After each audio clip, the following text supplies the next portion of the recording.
Welcome to Mutual Viewpoint, the podcast, a series dedicated to exploring the dynamic world of employee benefits, bringing expert insights and perspectives that empower you with knowledge to make informed decisions.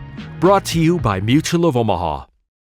Welcome to this episode of Mutual Viewpoint, the podcast. My name is Sarah Stout, and I am the Paid Family and Medical Leave Product Development Manager here at Mutual of Omaha.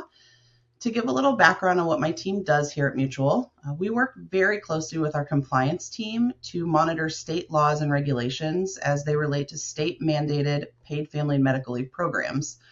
We translate those laws and regulations into language that our policyholders and stakeholders will connect with to draft our contract language that we file for approval with the states, and then ultimately ensure that our policyholders are provided all the documents and tools that they need for a seamless implementation of a paid family and medical leave private plan. I'd also like to introduce my co-host today, Sarah Hipp, our Director of Absence. We're commonly known here within workplace benefits as the Sarahs or Sarah Squared. But Sarah, I don't want to miss any of the great things that you do here at Mutual of Omaha. So if you wouldn't mind sharing just a little about your role as the Director of Absence. Thank you, Sarah. My responsibility is more on the claims side for our paid family medical leave offering, and I oversee the teams that do all that claims administration. While our function is really to service our private plan clients, we also partner very closely with other internal business areas, including Sarah Stout's product team, since we are the ones processing claims under those contracts that her team creates. Sarah, I'll kick it back over to you to get us started. Thank you. So I know, Sarah, some people think we're a little weird, and I think we'll both agree that we love everything absence and PFML related, and that's why they feel that way. So I know we were equally as excited for the opportunity to share just a high-level overview today of some of the hot topics in this space.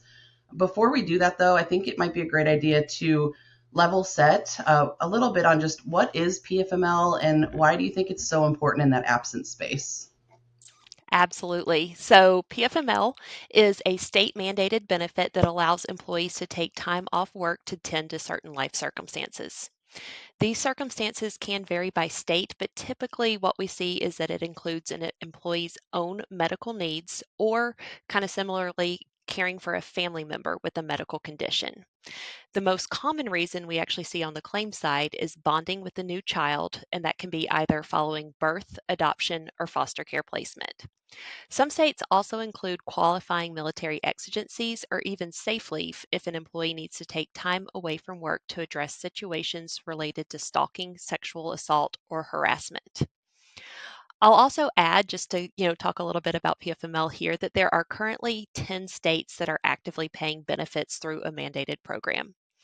Anyone who works in this space is going to tell you that it is rapidly growing. And I know for most people listening today, while 10 out of 50 states with active PFML programs may not seem like a lot, I want to point out that many of these state programs are still fairly new, and over half of those states only launched programs within the past 4 years. Everything started back in 2004 with California, which added a paid family leave component to its existing state disability program. Then we had New Jersey, Rhode Island, and New York following suit, as those 3 states also had existing paid disability programs in place and just added that paid family leave component. Then in 2020, things really started taking off. The PFML landscape has since been joined by Washington State, Washington, D.C., Massachusetts, Connecticut, Oregon, and then most recently Colorado, which began paying benefits in January of this year. Our audience, those listening, may not have intended to sign up for a history lesson, but I always like to level set where we are in the state paid leave space as things continue to grow. And while we won't see any new states launch PFML in 2025, 2026 is actually set up to be a record year. That year, we're going to have 4 new states start paying benefits, and those will be Minnesota, Delaware, Maine, and Maryland. And since we're talking about the future of PFML now, Sarah, can you maybe give us an idea of what employers and brokers can do to start preparing in 2025 for all these new benefits coming in 2026? Yeah, definitely, Sarah. Thank you. I feel like a lot of times while we're talking about PFML and we're talking about, years like 2026, they're thinking like, why are we so worried like that far in advance? I'm lucky to know what's going on, next week, let alone 18 months from now. But honestly, there's many reasons that we need to be aware of these programs coming on really early. I'll narrow it down to probably my top three. First, I would say pre-funding of the state program. One key thing to understand about the rollout of these state-mandated PFML programs is that each state looks at the pre-funding of their program a little differently. One thing to remember really is these states are not established insurance carriers with reserves or funds to pay claims when they come due right away. So to combat that, most states do require, and in a lot of cases, a full year of pre-funding to ensure that day one, when the program launches, they actually have money to pay those claims. For example, one state Sarah mentioned, Delaware. Delaware workers will start contributing to the state program on January 1st of 2025, even though the program doesn't officially launch and start paying benefits until January 1st of 2026. Second, I would say is state portals. Most states stand up portals that are used for things like contributions, reporting of employee wages for the state program, and even in some cases, a portal for intake of claims for employees to use to the state program. They traditionally open these portals about a year in advance to give all of the employers in that state plenty of time to get registered, of course, start paying those pre-funding contributions, and maybe even setting up account access for third parties like their independent payroll companies or vendors that they use. One of the big reasons to be in the know far in advance of new programs coming up is the concept of a private plan. An employer in most states does have a choice of how they want to provide this mandatory coverage to their employees, and they can really do that one of three ways. They can do it through the state program. They can do it as a self-funded plan where the employer is paying the benefits direct and in essence self-insuring. Or what's near and dear to my heart is electing to provide that coverage through a private carrier like Mutual of Omaha. And with that third option, that's where our internal teams are involved really. So instead of employers paying the state for benefits and filing claims with the state, everything is handled through their private carrier. States traditionally allow a window of opportunity for the employer to what they call opt out of the state program, which really is just a fancy way of saying that they're notifying the state that they're going to be providing that coverage through a private carrier. In some states, if that employer does this early enough, they may even be exempt from that pre-funding that we were talking about earlier that takes place under that state program. We know that some planning and conversations, of course, have to take place early between brokers and customers just to ensure that the employer is making the right decision for their business in the way that they're providing those mandatory benefits. If those conversations, though, start too late, the employer could be missing out on opportunities for these private plan options, or maybe even some cost savings by way of the exemption of those pre-funding contributions. We all want to see that the employer is able to make an educated decision on which path they take. So that's why, having awareness and information early really is key. Above all, though, and just to add maybe one more thing, Sarah, state compliance is usually a really big hurdle that employers struggle with, especially with workers spanning the entire country as remote work continues to be on the rise. A private carrier really can help direct questions, walk the employer through coordination of claims, and in some cases even help with some of that state reporting to lessen the burden on the employer.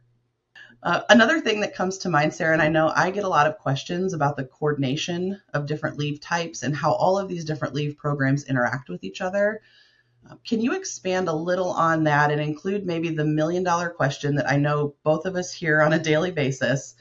If I have this PFML coverage because I'm required to carry it, why would I still care to keep something like my short-term disability policy? As you said, this is a question that we hear a lot and really a very good one. So, states do have specific guidance addressing coordination of benefits, but in general, the PFML is going to be the primary payer.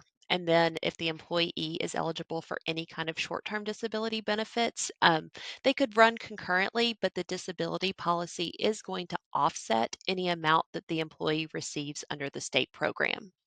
In some of these cases, what that means is that the disability is going to be reduced down to $0 or even a minimum benefit. Sometimes we see $20, $25 in those cases.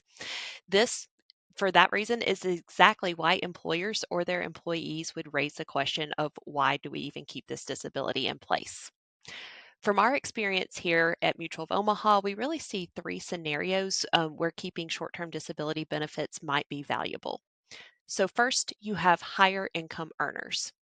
All states do have a cap on the PFML benefits, and there's quite a range. So we see, $170 in New York, and then up to, well over $1,000 in several other states. With these caps, some higher income earners may end up maxing out and still have, quite the income gap from their regular earnings. Short-term disability policies that do offer higher maximum benefits, those that come in above what the state plan has, those can be really beneficial for those higher income earners and help close some of that income gap as they can provide additional benefits on top of what the state pays. Another reason short-term disability is so valuable when it comes to benefits is those durations. So many states only allow 12 weeks of leave, and those 12 weeks are not per claim like what we see on short-term disability, but for an entire benefit year.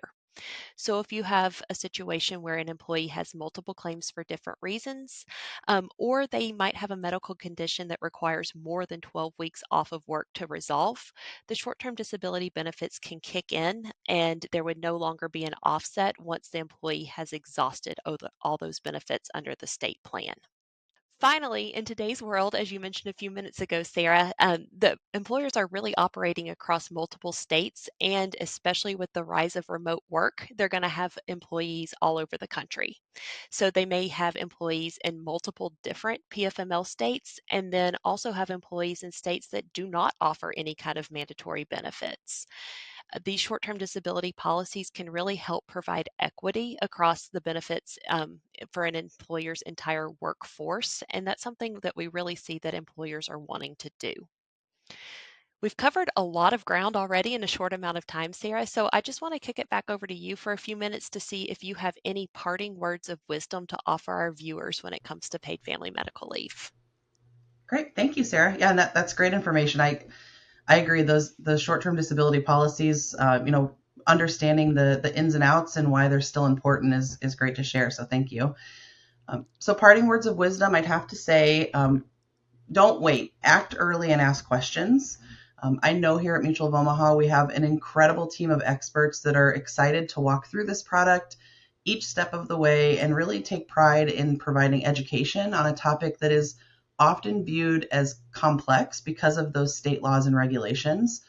But we're here to help. We're here to be those experts for you and help navigate through this otherwise complex product. How about you, Sarah? If you had to leave one parting piece of advice, what would that be? Well, Sarah, I definitely echo your comments that here at Mutual of Omaha, we do take pride in educating our customers and helping them navigate this PFML landscape because, as you said, it is very, very complex. And as we look ahead to what's coming in 2026, it's only going to get even more confusing. So, my words of wisdom would really be don't be afraid. PFML is not scary. I often talk to clients who find these things very, very intimidating, which is understandable because, as you mentioned earlier, there are a lot of compliance components associated with the paid family medical leave programs. But like Sarah said a minute ago, we have a team of experts here at Mutual of Omaha to help so that, we really want to partner with our brokers and our clients, and so they don't have to take on this entire burden themselves. And with that, we thank you all for watching, and we look forward to seeing you on the next episode of the Mutual Viewpoint podcast.